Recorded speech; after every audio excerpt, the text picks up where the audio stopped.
சில நேரத்துல ஜெபிச்சு என்ன சிஸ்டர் பலனே இல்லை, எவ்வளோ ஜெபிக்கிறேன் சிஸ்டர் பிரயோஜனமே இல்லை, ஒண்ணுமே செய்ய. நல்லா புரிஞ்சுக்கோங்க, எந்த அளவுக்கு மேகம் வெயிட் ஆகுதோ அப்பதான் மேகம் உடைந்து மழையா ஊற்றும்.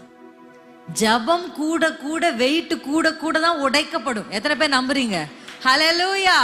அப்படிதான் போராடி தொடர்ந்து ஆமென் நீங்க ஜெபிக்கணும், ஊக்கமா ஜெபிக்கணும். அவருடைய ஜெபம் முதல்ல போய் அவனுடைய வேலைக்காரன் பார்க்கும்போது ஜெபம் பண்ணி ஒன்னும் பிரயோஜனம் இல்லை, மறுபடியும் போய் பாரு, ஜெபம் பண்ணி ஒன்னும் பிரயோஜனம் இல்லை. இன்னைக்கு ஒரு சில ஜெபிக்கிறவர்களை பார்த்தா எப்படி இருக்கு தெரியுமா? மற்றவர்களுக்கு என்ன நீ என்ன ஜெபிக்கிற, நீ என்ன சும்மா சர்ச்சுக்கு போயிட்டு இருக்க, என்னத்தை கண்ட இப்படி ஆண்டவரை தேடி, அப்படியெல்லாம் உங்களை பார்த்து யாராவது சொல்லியிருந்தாங்கன்னா சிலருடைய கண்களுக்கு ஆவிக்குரிய காரியங்கள் தெரியாது. அப்படிதான் அவன் கண்ணுக்கு தெரியவே இல்லை. ஆனா எலியாவுக்கு நல்லா தெரியும், மழை வரப்போகுது, பெருவெள்ளத்து நிறை அவர் காது கேக்குது, அவர் கண்ணுல அவர் ஆவிக்குரிய கண்கள்ல பாக்குறாரு மழை வருது, ஆனா அவரு கண்ணுக்கு தெரியல.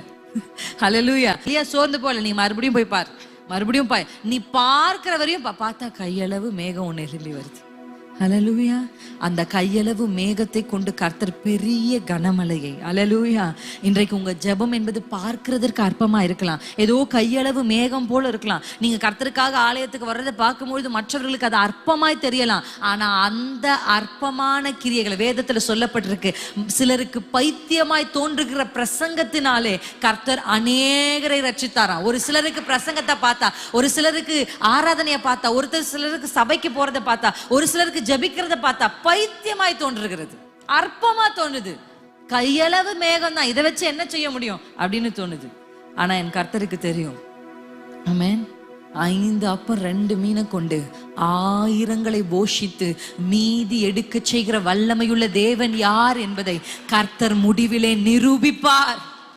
உங்க கைகள்ல இருக்கிற அற்பமானவைகளை கண்டு மனுஷர்கள் அது அற்பமா நினைக்கலாம். ஆனா உங்க ஆவின் கண்கள்ல நீங்க பாருங்க, அது கையளவு மேகம் இல்லைங்க, உங்க வாழ்க்கையில் கனமழையை கொண்டு வருகிற ஒரு மேகம். ஹல்லேலூயா.